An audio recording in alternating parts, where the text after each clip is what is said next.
Después de algunos días, Pablo dijo a Bernabé: volvamos a visitar a los hermanos en todas las ciudades en que hemos anunciado la palabra del Señor, para ver cómo están.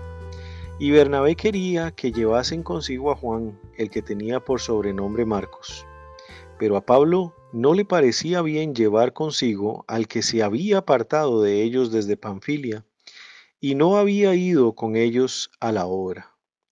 Y hubo tal desacuerdo entre ellos que se separaron el uno del otro. Bernabé, tomando a Marcos, navegó a Chipre, y Pablo, escogiendo a Silas, salió encomendado por los hermanos a la gracia del Señor, y pasó por Siria y Cilicia, confirmando a las iglesias. Después llegó a Derbe y a Listra, y he aquí había allí cierto discípulo llamado Timoteo, hijo de una mujer judía creyente, pero de padre griego, y daban buen testimonio de él los hermanos que estaban en Listra y en Iconio. Quiso Pablo que éste fuese con él, y tomándole, le circuncidó por causa de los judíos que había en aquellos lugares, porque todos sabían que su padre era griego. Y al pasar por las ciudades les entregaban las ordenanzas que habían acordado los apóstoles y los ancianos que estaban en Jerusalén, para que las guardasen.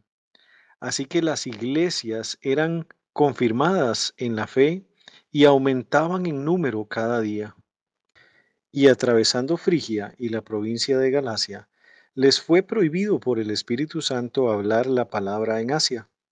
Y cuando llegaron a Misia, intentaron ir a Bitinia, pero el Espíritu no se lo permitió.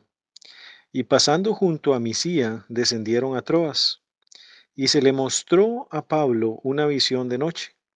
Un varón macedonio estaba en pie, rogándole y diciendo: pasa a Macedonia y ayúdanos. Cuando vio la visión, enseguida procuramos partir para Macedonia, dando por cierto que Dios nos llamaba para que les anunciásemos el Evangelio. Hola familia, qué gusto saludarles de nueva cuenta. Aquí seguimos para edificarnos en la Escritura con todos ustedes. Bien, hemos estado aprendiendo mucho con el libro de los Hechos y estamos sobre el capítulo 15, donde se había resuelto un asunto que perturbaba a los gentiles que habían creído, pues algunos de Judea que habían llegado a Antioquía enseñaban que los gentiles debían cumplir con el rito de la circuncisión y guardar toda la ley para ser salvos. Pero la resolución fue favorable. Hubo regocijo y consuelo para los gentiles cuando escucharon el mensaje que les quitó ese peso que los agobiaba. Así pues, Judas y Silas habían cumplido lo que se les había encomendado. Se quedaron unos días en Antioquía y después Judas regresa a Jerusalén y Silas se queda en Antioquía, donde Pablo y Bernabé siguen enseñando la palabra y anunciando el Evangelio. Entonces, la obra sigue su curso, pero los conflictos no faltarían, tanto de los que vienen de afuera como de los que aparecen adentro. Tengo unas preguntas. ¿Cuántos de ustedes han tenido conflicto con algún hermano de la congregación? ¿Cuántos han tenido conflicto con los de afuera, con los que no son de la congregación de Dios? ¿Cuántos han tenido conflicto con Dios? ¿Y cómo los han resuelto? Leamos nuestra sección de hoy.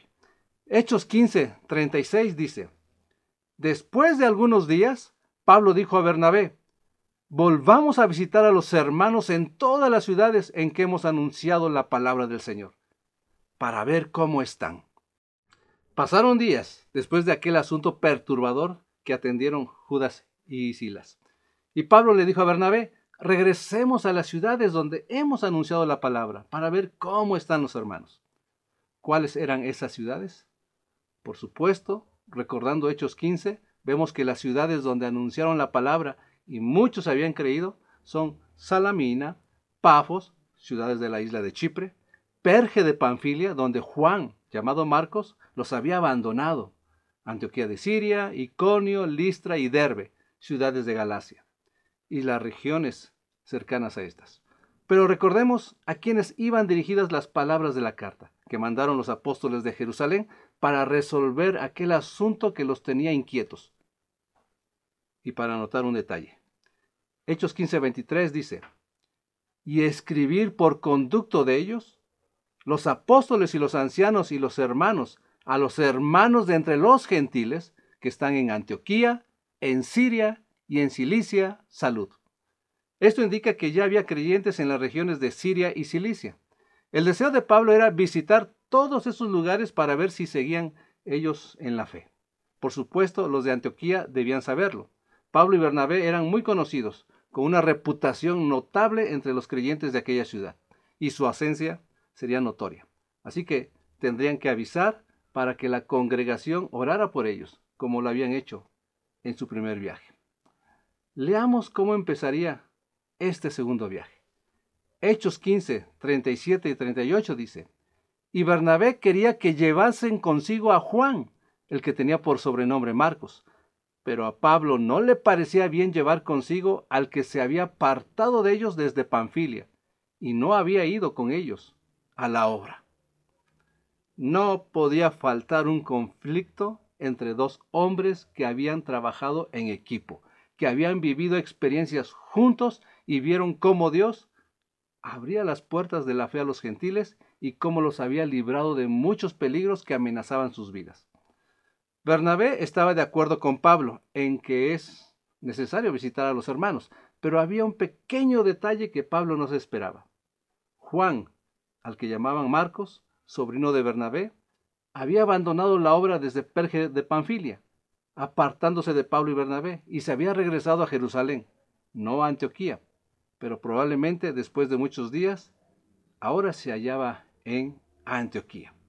Entonces, con este antecedente, Bernabé quería que Juan los acompañara también, pero a Pablo no le pareció buena idea. Es entendible, pues este Juan los había abandonado una vez y podría hacerlo de nuevo. Hablaremos de Juan en un momento, pero sigamos leyendo y veamos si acordaron algo Pablo y Bernabé con respecto a Juan, al que llamaban Marcos. Hechos 15, 39 al 41 dice, y hubo tal desacuerdo entre ellos que se separaron el uno del otro. Bernabé, tomando a Marcos, navegó a Chipre, y Pablo, escogiendo a Silas, salió encomendado por los hermanos a la gracia del Señor, y pasó por Siria y Cilicia, confirmando a las iglesias. Un gran equipo. Pablo y Bernabé tuvieron un conflicto tan fuerte que no fue posible llegar a un acuerdo y causó la separación del uno con el otro. Pablo no confiaba en Marcos, pero Bernabé sí. Y muchos podrían decir, era su sobrino, parte de su familia. Podría ser, pero también podría ser un prejuicio. Así que no lograron conciliar el asunto. Bernabé, tomando a Marcos, fue a la isla de Chipre, al lugar de su nacimiento, y donde Marcos no había abandonado la obra y había participado con éxito, experimentando lo que Dios hacía y siendo testigo de la conversión del gobernador de Pafos. Y Pablo, escogiendo a Silas, sale encomendado a la gracia del Señor por los hermanos, y pasó por Siria y Cilicia, consolidando a los creyentes. Anota estos lugares. Esto debió haber sido doloroso. La relación entre Pablo y Bernabé era profunda y fuerte. Juntos habían pasado experiencias que los habían unido, eran compañeros de milicia, pudieron resolver conflictos juntos y ahora no pudieron resolver el suyo para seguir juntos. Y lo único que se pudo hacer fue lo que estaba al alcance: separarse el uno del otro. Proverbios 18:18 dice, la suerte pone fin a los pleitos y decide entre los poderosos. Cuando un conflicto entre dos partes no se puede resolver, cuando no es posible llegar a un acuerdo, lo único que puede poner fin al conflicto es la suerte, el cual hace separación entre los fuertes para evitar daño. Ahora, la suerte en la escritura no es como lo pensamos. No se trata de echar una moneda al aire para tomar decisiones. Proverbios 16:33 dice, la suerte se echa en el regazo, mas de Hashem es la decisión de ella. La suerte la decide Dios. Es decir, la suerte está en el consejo que se determina por el anticipado conocimiento de Dios. Él decide sobre ella y guía a un resultado siempre favorable, conforme a su voluntad y para sus propósitos. Pablo no deseaba separarse de Bernabé, es evidente, y Marcos no separó a estos dos hombres, siervos de Dios. Él solo fue el estímulo para que decidieran separarse. La suerte fue echada, y esta suerte, que es de parte de Dios, actúa a favor de los que aman y sirven a Dios. Y es que hay veces en que para seguir sirviendo a Dios, lo más sano es separarse para que no se afecte la unidad que Dios nos ha dado. Por ejemplo, los pastores de Abraham y los pastores de Lot, su sobrino, contendían por la tierra, pues ésta no era suficiente para que habitaran juntos. Pero leamos la situación. Génesis 13, 5 al 9 dice: También Lot, que andaba con Abraham, tenía ovejas, vacas y tiendas, y la tierra no era suficiente para que habitasen juntos, pues sus posesiones eran muchas, y no podían morar en un mismo lugar. Y hubo contienda entre los pastores del ganado de Abraham y los pastores del ganado de Lot, y el cananeo y el fereceo habitaban entonces en la tierra. Entonces Abraham dijo a Lot: No haya ahora altercado entre nosotros dos, entre mis pastores y los tuyos, porque somos hermanos. ¿No está toda la tierra delante de ti? Yo te ruego que te apartes de mí.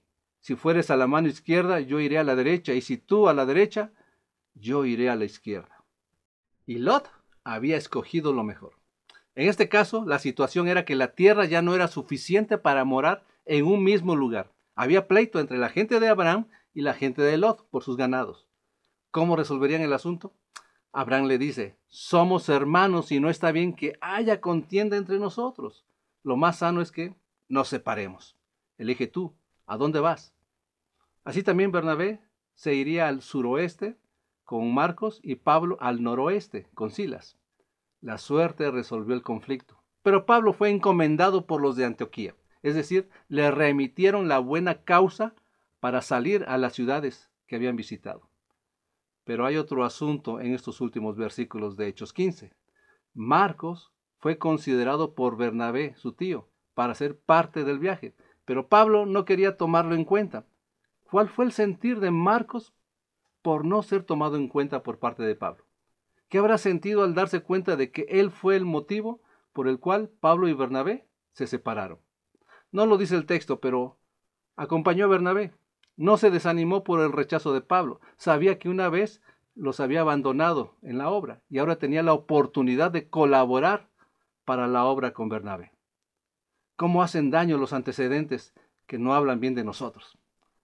Pero mucho tiempo después, Pablo le escribe una carta a Timoteo y, entre otras cosas, le pide algo al final de su segunda carta. Leamos.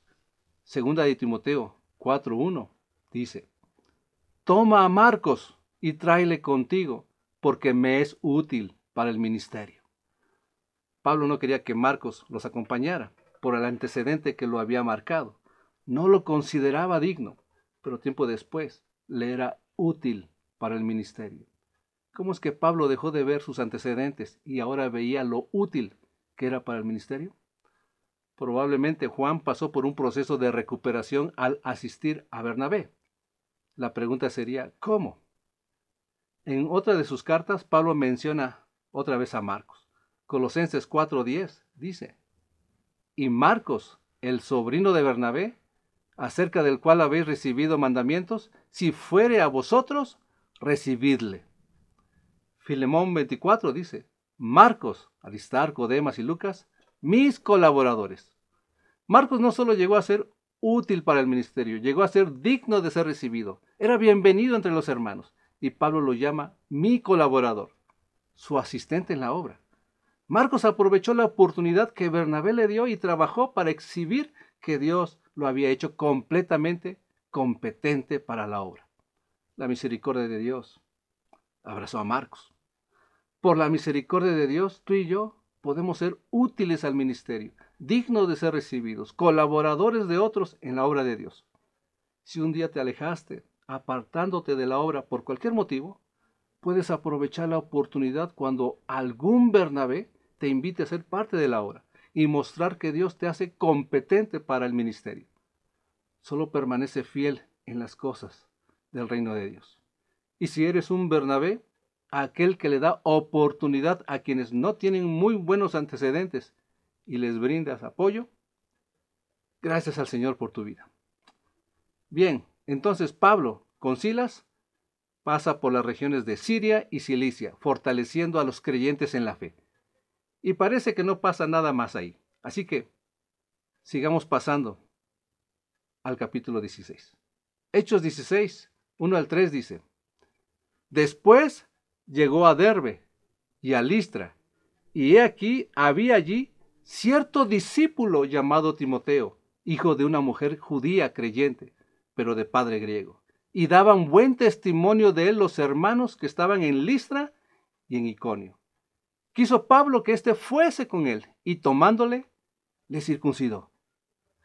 De Cilicia, Pablo y Silas llegan a Derbe y a Listra, ciudades de Galacia, y había una persona muy conocida por muchos de aquel entonces, y por muchos en la actualidad: Timoteo. Sabemos que era un joven en ese momento histórico, pero noten su perfil. Era un discípulo, es decir, alguien enseñable, moldeable, sencillo. Era de buen testimonio. Los hermanos hablaban bien de él. Y no solo eso. Con palabras de Pablo, en 2 de Timoteo 3:15 dice: y que desde la niñez ha sabido las sagradas escrituras. Timoteo conocía las escrituras desde niño. Fue instruido desde niño en las escrituras. Invertía tiempo estudiando. Pablo sabía que Timoteo desde niño sabía las escrituras.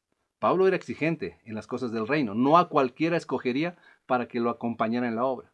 No quiso escoger a Marcos, quien ya tenía cierta experiencia, pero supo que Timoteo daba buen aspecto para participar en la obra con los gentiles. Tal vez no tenía experiencia, pero era un discípulo, tenía buen testimonio y conocía la escritura. Y es que al menos estas tres cosas son básicas, dan buen aspecto para participar en algún ministerio. Eclesiastés 6:9 dice: más vale vista de ojos que deseo que pasa. La traducción de este versículo no nos ayuda mucho y parece que no tiene nada que ver con lo que estamos viendo acerca de las características de Timoteo. Déjame mostrarte lo que dice en hebreo, y si tienes alguna versión que se acerque al texto en hebreo, compártelo, por favor. Tov mar'e einaim, me'alach nafesh. Esto es, bueno la vista de ojos más que el proceder del alma. Esta es una expresión que tiene dos partes que contrastan. Primero, bueno la vista de ojos. La palabra tov, que se traduce como bueno, nos habla de lo que viene de arriba. La palabra mar'e, que se traduce como vista, tiene que ver con el origen de donde surge la palabra einaim, que se traduce como ojos, que indica lo que se ve hacia afuera. Es decir, bueno es el origen mostrado hacia afuera, más que el proceder del alma. Ahora, el proceder del alma, el andar del alma suele ser vago. El alma, como contraste de lo bueno en este versículo, es la fuente de donde surgen los deseos engañosos, los sentimientos y la voluntad humana. Y esas cosas producen un aspecto contrario al aspecto que produce lo que es bueno. Déjame mostrártelo de otra forma. Mateo 6, 22, 23 dice: la lámpara del cuerpo es el ojo. Así que si tu ojo es bueno, todo tu cuerpo estará lleno de luz. Pero si tu ojo es maligno, todo tu cuerpo estará en tinieblas. Así que, si la luz que hay en ti es tinieblas, ¿cuántas no serán las mismas tinieblas? La expresión si tu ojo es señala lo que se expone delante de los hombres. Si tu ojo es bueno, lo que se percibe hacia afuera es un aspecto de luz. Si tu ojo es malo, lo que se percibe hacia afuera es un aspecto oscuro. ¿Qué aspecto tienes? Bueno es que tengas habilidades y capacidades en muchas cosas. Son útiles e importantes, pero esas cosas no son las que te producen un aspecto bueno para servir en un ministerio. Todos los que sirven en la congregación, cuando nos reunimos, y todos los que sirven en sus casas, en sus trabajos, y todo creyente debe ser discípulo, tener buen testimonio de otros y crecer en el conocimiento de la Escritura. Es necesario mostrar un buen aspecto. ¿Que por qué es difícil escoger hermanos para el ministerio? Esta podría ser una respuesta razonable. ¿Tenemos buen aspecto? En Lucas, las palabras de Yeshua están registradas así. Lucas 11, 34-35 dice: La lámpara del cuerpo es el ojo. Cuando tu ojo es bueno, también todo tu cuerpo está lleno de luz. Pero cuando tu ojo es maligno, también tu cuerpo está en tinieblas. Mira pues, no suceda que la luz que en ti hay sea tinieblas. Mejoremos nuestro aspecto, comenzando por ser discípulos dispuestos a ser enseñados, moldeables, procurando tener buen testimonio, primeramente con los de adentro y luego con los de afuera, y creciendo en el conocimiento de la Escritura. Regresando a Hechos, Pablo percibió el buen aspecto de Timoteo y quiso llevarlo con él, pero tuvo que circuncidarlo. Esto podría ser confuso, pues Pablo había sido parte de un concilio donde se acordó que los gentiles no se circuncidaran. Para ser aceptados en las sinagogas por los judíos creyentes, solo era necesario cumplir con 4 normas, como principio de lo que después aprenderían de la Torá. ¿Por qué entonces tuvo que circuncidar a Timoteo? Veamos el texto. Hechos 16:3 dice: Quiso Pablo que éste fuese con él, y tomándole, le circuncidó por causa de los judíos que había en aquellos lugares, porque todos sabían que su padre era griego.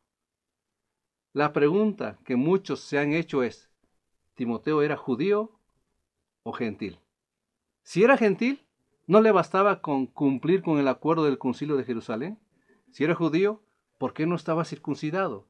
Y si su participación en la obra para enseñar a otros, especialmente judíos, sería escuchado por ellos siendo gentil, pues no era bien visto que un gentil enseñara a un judío. Hay más preguntas acerca de esto, pero Pablo no circuncidaría a Timoteo para fines salvíficos. Lo que el texto dice es que lo circuncidó por causa de los judíos, porque todos sabían que era de padre griego. Así que, por respeto y consideración a los judíos, lo circuncidó. Y no vemos que Timoteo se oponga. Y tendría parte en la enseñanza y predicación del Evangelio. Leamos lo que sigue. Hechos 16, 4-6 dice: Y al pasar por las ciudades, les entregaban las ordenanzas que habían acordado los apóstoles y los ancianos que estaban en Jerusalén, para que las guardasen. Así que las iglesias eran confirmadas en la fe y aumentaban en número cada día. Y atravesando Frigia y la provincia de Galacia, les fue prohibido por el Espíritu Santo hablar la palabra en Asia. La visita de Pablo y Silas, acompañados por Timoteo al pasar por las ciudades, era para entregar lo acordado en el Concilio de Jerusalén, para que cumplieran lo que era necesario. También confirmaban la fe y compartían el Evangelio, y el número de creyentes crecía. Luego atravesaron Frigia y Galacia, y les fue prohibido por el Espíritu de Dios hablar la palabra en Asia, no el continente, sino lo que se conoce como Asia Menor, lo que es Turquía. Ahora, ¿cómo les fue prohibido? Muchos hombres han procurado impedir hablar la palabra, y diferentes medios han intentado callar a los que llevan la palabra, pero a veces es Dios quien lo hace, y nos obstinamos diciendo: tenemos que ir allá, y no nos damos cuenta de que Dios lo impide, y nos hallamos sin saber escuchar a Dios y con la dureza de los hombres que no quieren oír la palabra. Pero sigamos leyendo y descubramos lo que hicieron ellos. Hechos 16, 7 y 8 dice: Y cuando llegaron a Misia, intentaron ir a Bitinia, pero el Espíritu no se los permitió, y pasando junto a Misia, descendieron a Troas. Al atravesar Frigia y Galacia, llegaron a Misia, que es parte de Asia Menor, e intentaron ir a Bitinia, provincia de Asia Menor, pero el Espíritu no se los permitió. ¿Cómo lo hizo? No lo dice el texto. Y en el intento de ir a Bitinia, pasaron junto a Misia y descendieron a Troas, una ciudad que era la ruta entre Asia Menor y Macedonia, que está en Grecia. ¿Notan a dónde los lleva el Espíritu de Dios? Podemos ver que el Espíritu de Dios puede prohibir hablar la palabra e impedir ir a donde queremos ir. Solemos pensar: aquí no se ha predicado, vamos a predicar. Y si el Espíritu te lo prohíbe y te lo impide, ¿cómo lo escucharás? Lo que sí se ve es que Pablo, Silas y Timoteo avanzaban. Llegaron a Troas. El equipo de Pablo se hallaba desconcertado, desorientado, ¿A dónde vamos? La clave es seguir avanzando. No se quedaron quietos hasta que todo fue más claro. Leamos. Hechos 16, 9 y 10 dice: y se le mostró a Pablo una visión de noche. Un varón macedonio estaba en pie, rogándole y diciendo: pasa a Macedonia y ayúdanos. Cuando vio la visión, enseguida procuramos partir para Macedonia, dando por hecho que Dios nos llamaba para que les anunciásemos el Evangelio. En Troas, Pablo tuvo una visión de noche que les haría entender la voluntad de Dios. Un varón macedonio estaba en pie, haciéndole un ruego: pasa a Macedonia y ayúdanos. Y nota esto, el escritor de este libro dice: enseguida procuramos ir a Macedonia, entendiendo que Dios nos llamaba para que les anunciásemos el Evangelio. Ahora vemos a 4 en el equipo: Pablo, Silas, Timoteo y Lucas, el autor del libro. Era necesario descender a Troas, porque ahí estaba Lucas, y a partir de este momento, él sería testigo de los hechos en el resto del libro. Lucas se consideraba también llamado para la obra, y no solo acompañó a Pablo a Macedonia, sino también registró los hechos de los apóstoles y fue un investigador tenaz para registrar los hechos del Mesías. Qué bueno que el Espíritu les impidió ir a Bitinia. Varias cosas que aprendemos hoy. En los conflictos, la suerte la decide Dios, a favor de los suyos y para el extendimiento de su reino. El aspecto en nuestro andar mejora con lo que es bueno. Seamos discípulos, procuremos el buen testimonio y crezcamos en el conocimiento de la Escritura. No está en nosotros decidir a dónde hablar y a quiénes hablar de la palabra, pero es importante avanzar hasta que sea claro lo que Dios quiere de nosotros. Vamos a orar. Bendito Padre, grande en justicia eres tú y misericordioso, que por tu gracia nos has hecho hijos tuyos, injertándonos en tu pueblo por medio de Yeshua, y nos has bendecido dándonos tus mandamientos, los cuales nos distinguen de este mundo al obedecerlos. Y deseamos alcanzar buen testimonio, no por lograr las cosas que son buenas, sino por tu fidelidad. Pues tú eres quien nos enseña, quien nos redarguye, quien nos disciplina, quien nos corrige, quien nos estimula, quien nos fortalece, con el fin de no ser sacudidos por el sistema de este mundo. Y nos has hecho discípulos de Yeshua, para crecer en el conocimiento de tu palabra y anunciarla a los hombres a través de nuestro comportamiento, haciendo las buenas obras que nos has mandado, para que tú seas glorificado en medio de tu pueblo. Te rogamos, pues, que tú mejores nuestro aspecto delante de los hombres, de tal manera que puedan ver tu rostro y tu nombre sea extendido en la tierra. No somos nosotros, eres tú en nosotros. Guárdanos en tu verdad y no nos dejes salir de tu refugio. Y llévanos a donde quieras tú para hacer tu voluntad.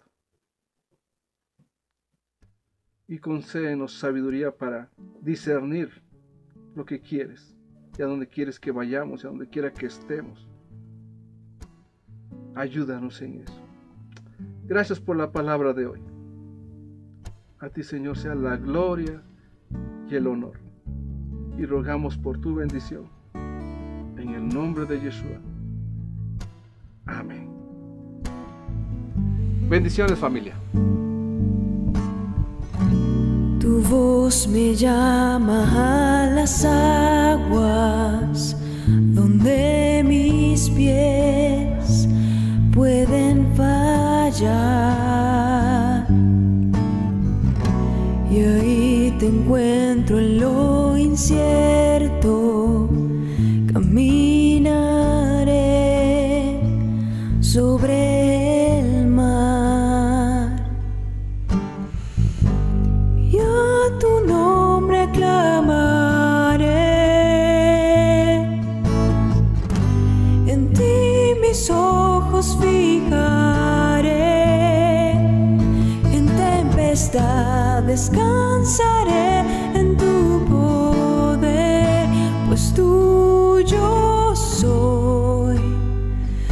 hasta el final.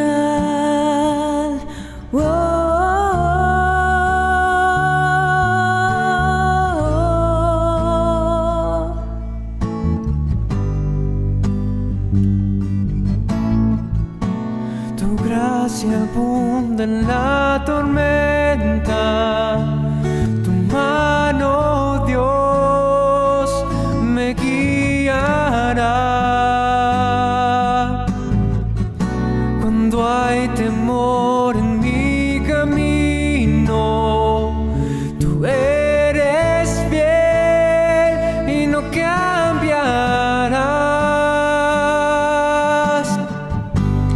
A tu nombre clamaré,